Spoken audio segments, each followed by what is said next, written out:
क्रिस्त में प्यारे भाई और बहनों, आज हम मनन चिंतन के लिए लेंगे सन्मति का सुसमाचार अध्याय 20 पद संख्या 1 से 16 तक। स्वर्ग का राज उस भूमिधर के सदृश है जो अपनी दागबारी में मजदूरों को लगाने के लिए बहुत सवेरे घर से निकला। उसने मजदूरों के साथ 1 दिनार का रोजाना तय किया और उन्हें अपनी दागबारी भेजा।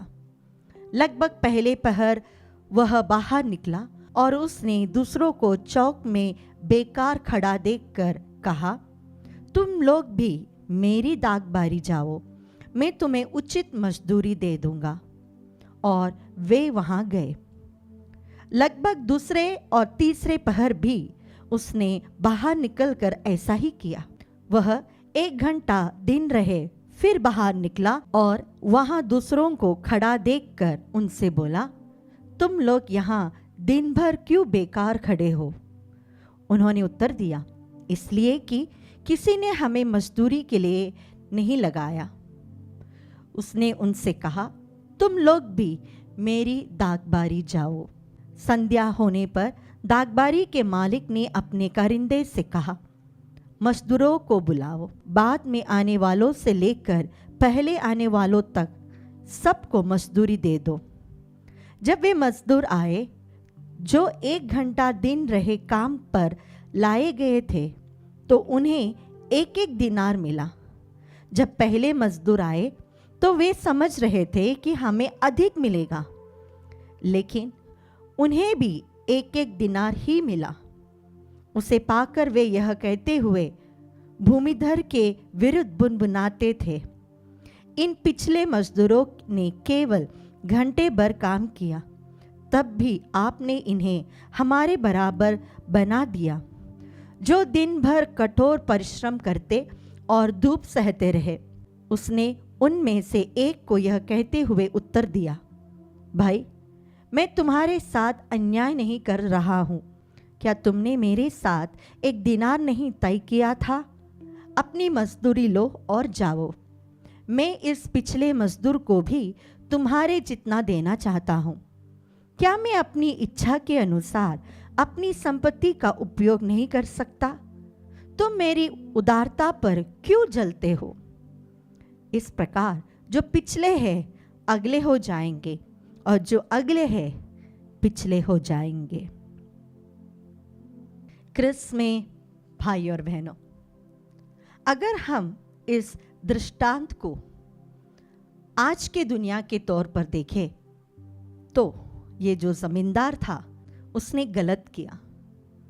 एक को समझो 500 रुपये दे दिए और लास्ट के घंटे में जिसने काम किया उसे भी 500 रुपये। यह कहाँ का नियम है? हम जो सोचते हैं, हम जो समझते हैं, वैसा नहीं होता है स्वर्ग राज्य। हम जिन लोगों को अपने नाप से नापते हैं, प्रभु उन्हें वैसा नहीं नापते हैं। हम देखते हैं कई लोगों को जो प्रभु की सेविकाएं में आगे आए हैं, कई वर्षों से सेविकाएं कर रहे हैं, और ऐसे भी लोग हैं जो नए नए प्रभु की सेविकाएं में आगे आए हैं। कई बार ऐसा होता है, जो पुराने लोग हैं वो कहते हैं हम फाउंडर्स में आते हैं, हमने कितने सालों से किया है। लेकिन प्रभु की दृष्टि में कैसा है? इसमें बहुत अंतर है। शायद प्रभु उस फाउंडर यानी वह पुराने सेवक को और ये नए मिनिस्टर को, दोनों को एक समान देखता होगा।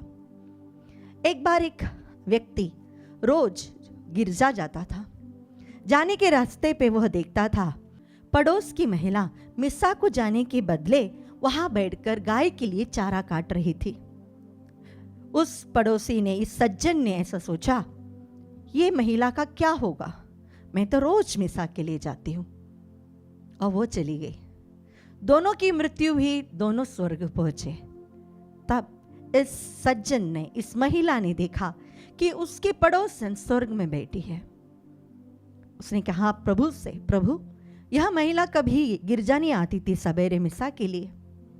प्रभु ने कहा उसे नहीं होता था, लेकिन वह जो भी कार्य करती थी उसे पूर्ण फेथफुली, निष्ठा के साथ वह करती थी और मुझे समर्पित करती थी। हम कई बार अपने गुणों को, अपने वरदानों को दूसरों के वरदानों के साथ तुलना करते हैं। हमें लगता है कि प्रभु ने हमें बहुत कुछ दिया है और उनको कुछ नहीं। कई बार मेरे सामने ऐसे लोग आते हैं जो मुझसे कहते हैं मुझे गिफ्ट ऑफ टंग नहीं है, और वो उदास हो जाते हैं। और कई लोग मेरे पास यह आकर कहते हैं, पता है सिस्टर, मुझे इतने इतने सारे गिफ्ट ऑफ टंग हैं। वरदान अच्छे हैं, लेकिन उसे देने वाला प्रभु उससे भी बड़ा है। The giver is bigger than the gift. हम उसे कैसा देखते हैं, उसे कैसा अपने जीवन में लाते हैं, उसमें अंतर है। आपको भाषावर हो या नहीं हो, लेकिन आप प्रभु को कितना प्रेम करते हैं, आप प्रभु के लिए कितनी सेविकाएं करते हैं, बिना कोई शर्त, बिना कोई झगड़ा, बिना कोई व्यवस्था।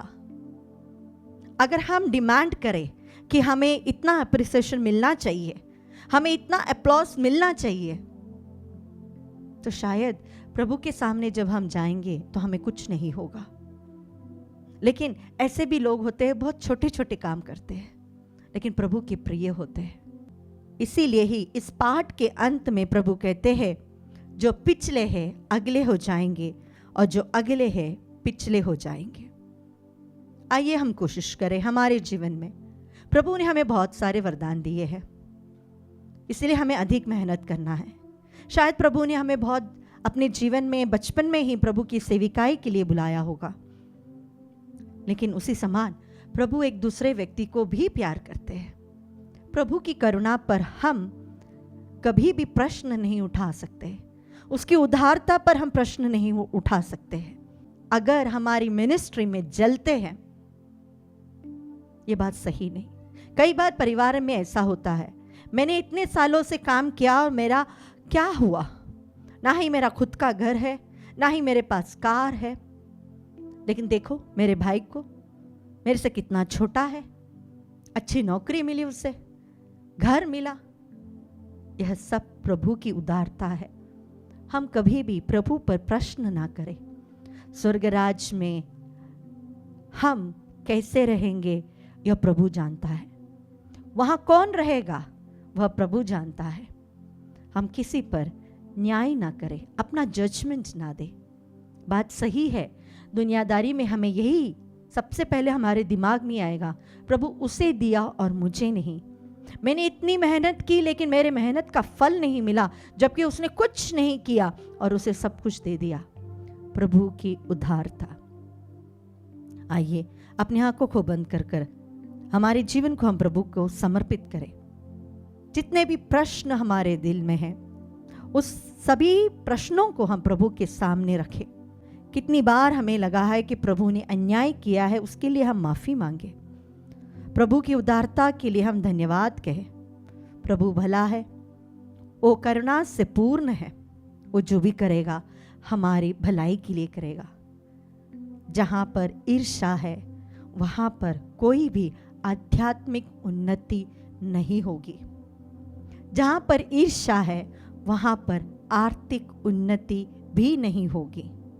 जहाँ पर ईर्ष्या है वहाँ पर प्रेम नहीं रहेगा, वहाँ पर कभी शांति नहीं रहेगी।